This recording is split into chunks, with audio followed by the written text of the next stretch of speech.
Hi hello viewers, welcome to ఆకాశం Andhra news.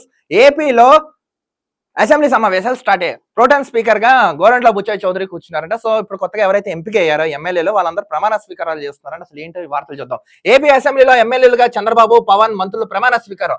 ఈ రోజు నారా చంద్రబాబు నాయుడు గారు, పవన్ కళ్యాణ్ మంత్రులందరూ ప్రమాణ స్వీకారం చేశారంట ఆంధ్ర రాష్ట్రంలో. ఏపీ అసెంబ్లీ సమావేశాలు ప్రారంభమయ్యే సరిగ్గా ఉదయం 9:46 సభ కొలువు తీరింది. కరెక్ట్ గా 9:46 కి సభ ఏర్పడిందంట. కొత్త ఎమ్మెల్యేలతో ప్రొటెం స్పీకర్ గోరంట్ల బుచ్చయ్య చౌదరి ప్రమాణం చేయించారు. ఇప్పుడు ఈయన కూర్చున్నారంట. ఎవరు? గోరంట్ల బుచ్చయ్య చౌదరి. ముందుగా ముఖ్యమంత్రి నారా చంద్రబాబు నాయుడు, తర్వాత డిప్యూటీ సీఎం పవన్ కళ్యాణ్ ప్రమాణం చేశారు. ఇప్పుడు వీళ్ళిద్దరు ప్రమాణ స్వీకారం చేశారంట. అనంతరం మంత్రులు, ఎమ్మెల్యేలు ప్రమాణం చేశారు. అంతకుముందు అసెంబ్లీలో అడుగుపెట్టిన చంద్రబాబుకు పవన్ కళ్యాణ్, టీడీపీ ఎమ్మెల్యేలు ఘన స్వాగతం పలికారు. ఇప్పుడు వీళ్ళు గెలిచిన తర్వాత చంద్రబాబు నాయుడు గారు ఒక తీర్మానం వాగ్దానం చేశారు. ఏంటి? గతంలో వీళ్ళు ఒక తీర్మానం చేశారు. ఏంటి? నన్ను ఇది కౌరవ సభ, నన్ను ఎల్లగొట్టారు, నేను మళ్ళీ ముఖ్యమంత్రి అయిన తర్వాత అసెంబ్లీకి వస్తానని ఆయన భీష్మించు కూర్చుని బయటకు వెళ్ళి ఇప్పుడు ఆయన సీఎం హోదాలో వచ్చారు నారా చంద్రబాబు నాయుడు గారు. నెక్స్ట్ డిప్యూటీ సీఎం హోదా పదవిలో పవన్ కళ్యాణ్ గారు వచ్చారు. వీళ్ళందరికీ తెలుగుదేశం శ్రేణులు ఘన స్వాగతం పలికారు. ఇదే అండి. ఓసో స్టార్ట్ అయిందేమో. ప్రమాణ స్వీకారాలు స్టార్ట్ అవుతున్నాయి. జయకృష్ణ జనసేన శాసనసభ్యులు పాలకొండ నియోజకవర్గం. ముఖ్యమంత్రి నారా చంద్రబాబు నాయుడు, డిప్యూటీ సీఎం పవన్ కళ్యాణ్ ముందుగా ఎమ్మెల్యేలుగా ప్రొటెం స్పీకర్ గోరంట్ల బుచ్చయ్య చౌదరి సమక్షంలో ప్రమాణం చేశారు. ఇప్పుడు గోరంట్ల బుచ్చయ్య చౌదరి సమక్షంలో పవన్ కళ్యాణ్, చంద్రబాబు నాయుడు గారు ప్రమాణ స్వీకారం చేశారు. అంటే ఇప్పుడు ఆంధ్ర రాష్ట్రంలో కొత్తగా మన ఎన్నికైన తర్వాత వీళ్ళందరూ ఫస్ట్ టైం అసెంబ్లీకి వచ్చారంటే, సో ఇప్పుడు వీళ్ళందరూ ప్రమాణ స్వీకారం చేసి నాకు తెలిసి ఈ రోజు మాక్సిమం స్పీకర్ ఎవరన్నా తెలుస్తుందని నేను అనుకుంటున్నాను. అనంతరం మంత్రులు, ఎమ్మెల్యేలు వరుస క్రమంలో ప్రమాణం చేశారు. దాదాపు 2.5 ఏళ్ల తర్వాత చంద్రబాబు అసెంబ్లీకి అడుగు పెట్టారు. అక్కడ మెట్లకు మొక్కారు. చూడండి, అక్కడ మెట్లకు మొక్కారు. ఏ రోజైనా జగన్మోహన్ రెడ్డి ఇలాంటి పత్తిత పనులు చేశావు నువ్వు? ఒక దేవాలయం, ఇప్పుడు ఒక అసెంబ్లీ అంటే రాష్ట్రానికి ఒక దేవాలయం లాంటిది, ఒక గుండెకాయ లాంటిది, ఒక ప్రజా సమస్యలు తీర్చే ఒక నిలయం లాంటిది.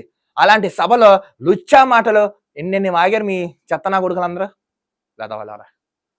ఆయన చూడండి, మెట్లకు మొక్కి వెళ్ళారు. అక్కడ ఉన్న డిప్యూటీ సీఎం పవన్ ఆయన ఆప్యాయంగా ఆలింగనం చేసుకుని స్వాగతం పలికారు. అనంతరం అసెంబ్లీలోకి వెళ్ళారు వీళ్ళిద్దరంట.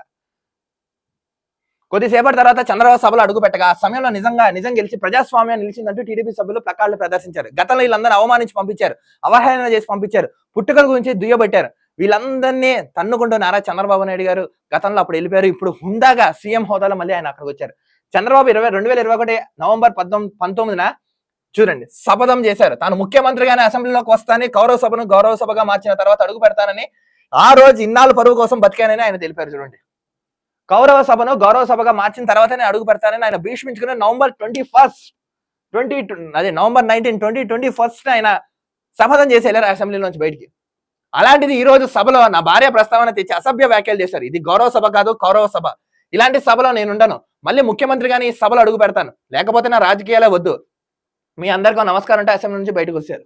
అప్పుడు దండం పెట్టి ఎంత ఏడిపించి అప్పుడే కదా ఆయన ప్రెస్ ముందు నుంచి బయటకు వచ్చి ఏడిచి దుయ్యబెట్టి అవహేళన చేశారండి దరిద్రులందరూ. వైసీపీ వాళ్ళు పుట్టుకల గురించి అవమానించగా మాట్లాడారు.